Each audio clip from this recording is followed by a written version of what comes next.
সকালে এসে এখানে দেখতেছি যে আমাদের হচ্ছে অফিসগুলো ভাঙচুর করছে এবং হচ্ছে ব্যানারগুলো ছিঁড়ে ফেলতেছে এবং আমার সব এখানে যতগুলো ব্যানার আছে সবগুলো ছিঁড়ে ফেলছে।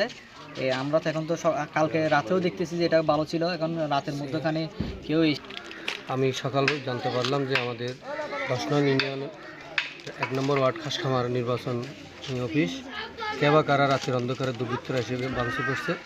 আমরা থানায় অভিযোগ করছি এবং প্রশাসনের সেনাবাহিনীর কাছে অভিযোগ করছি। সেনাবাহিনী এবং আনোয়ারা থানার ওসি মহোদয় ওনারা এসে আমাদের পরিদর্শন করে গেছে।